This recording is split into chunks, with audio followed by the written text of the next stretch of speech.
مەسئلەی تورکیا و هەڕەشەکانی تورکیا لەسەر هەرێمی کوردستان دەکرێت باگراوندێکی مێژوویە لەبەرەوەی تورکیا خۆی بە خاوەنی ناوچەکانی ویلایەتی مووسڵ دەزانی و پێی وایە ئەمە بابەتێکە لە دەرەنجامی شەڕی یەکەمی زیانیەوە وەکو زوڵم لێو کرا و پارچەی لێ سندرێتەوە ئەمە ئەم بوعدەیە کە لەگەڵ هاتنی ئەردۆغاندا بۆ سەر دەسەڵات کاری لەسەر دەکا و نەشی شاردۆتەوە و بەجددی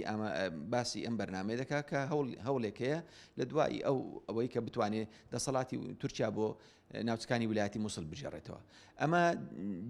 دیوێکی بوعدە مێژوویەکە دیوەکەیت کە ئەوەی کە تەمەشا دەکەین ئەم بابەتە هەڕەشەیەکی مێژوویی هەیە لەبەرەوەی هەڕەشەکەی تورکیا لەسەر ئەم ناوچەیە دەوێت جارشت کە ئەم ناوچانە بکاتە بەشێک لە نفوزی خۆی وەکو داگیرکاری تەعاملی لەگەڵ بکە ئەوەی کە فرسەتیشی داوەتە دەست ئەوان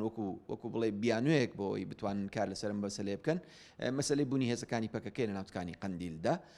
بەڵام دەبێت لە پاڵ ئەوەدا دەسەڵات لە هەرێمی کوردستاندا بە شێوازێکی سیاسیانی عەقلانە تەعامل لەگەڵ ئەم بابەتە بکات چکە هەر ئەگەرێکی داگیرکاری لە قۆناغێکی دیکەدا لە ناوچەکەدا دروست ببێتەوە وەکو ئەوەی کە بڵێن ئەم ناوچەی جارشکە بە شێوازەشی داگیرکاری دابش ببێتەوە مەترسی لەسەر ئایندەی مێژووی کورد هەیە و ئەو مەترسیەش خەباتی 100 ساڵی ڕابردووی حرەکەی کوردی دەباتە قۆناغێکی دیکە زۆر مەترسیدار لە ڕاستیدا ئێستا لایەنە سیاسەکان لە هەرێمی کوردستانە نەک لە بەرامبەر قەزەی مەسەلەی هێرشەکانی تورکیا و بەردومانەکانی یەکگرتوونین لەگەڵ لەسەر هیچ مەسەلەیەکدا کۆکوتەبانین بۆیە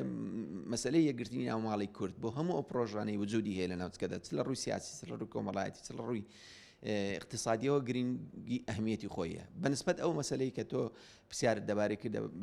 لە بابەتی تورکیادا وەک گوتم مەسئلەی سیاسەتی تورکیا لە ناوچەکەدا مەترسێکی ئایندەیی هەیە لە بۆ بچوونە ڕزگاری خوازی کورد بۆیە دەبێت ناوماڵی کورد دەسەڵاتی سیاسی کوردی هەموو حرەکەی هەموو هێزە سیاسیەکان لە بەرامبەر ئەم پرۆسەیەدا یەکدەنگ و هەماهنگ بن بۆی بتوان ئەو مەترسیانە بڕێنەوە. بڵێ بەردومانەکانی تورکیا بەرنامەیەکی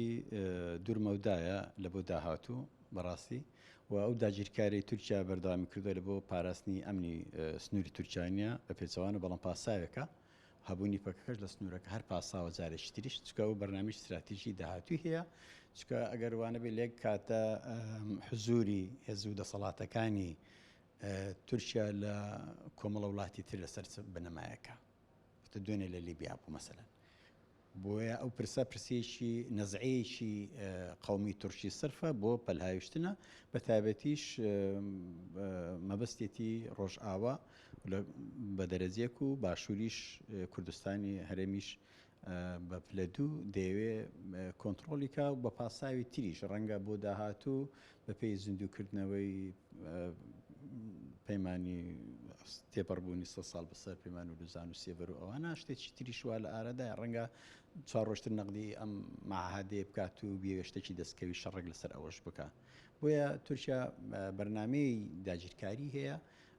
بەڵام ئەوەی کە هەیە پاساوە دەیێنێتەوە بۆیە دەست لەوە ناپارێزی چێ کوژێت سیڤیل بەرەکەوێ ئەم هەمومان لەسەر ناوچەکە دەسەڵاتی دڕندەی تورکیا شارەزانە و بەخۆشی لە پەروەردەی ناوخۆشیە شتێکی دروست کردووە لەسەر کورد یعنی دژایەتیکردنی کورد واتە وەکو پەروەردە هاتووە ینی لەسەر تاکێکی تووشیش باز لە مافی کورد بکەی ڕەنگە بەرنگارت بێتەوە ئاڵای کوردستان بینە ڕەنگە شێت ببێ بۆیە ئەمەشی زەرع کردووە لە ناو بیر و هۆشی پەروەردەی تورکیش لەسەر ئەو دەسەڵاتێک کە ئەم سنووری باپیرانیان بۆ عوسمانیەکان ئەم دەسەڵاتە حکم دەبێ حکمی تورک بێ شتەکان ئێستا لە غیابی نەبوونی دەوڵەتی عێراقی ئەو بە فرسەت دەزانی ئێستا دەوڵەتی عێراقی لەبەرێکە ڕۆژاوەتەوە ناتوانێت دەوڵەتی عێراقی سنوورەکە بپارێزێ ناتوانێت سیادەی خۆی بپارێزێ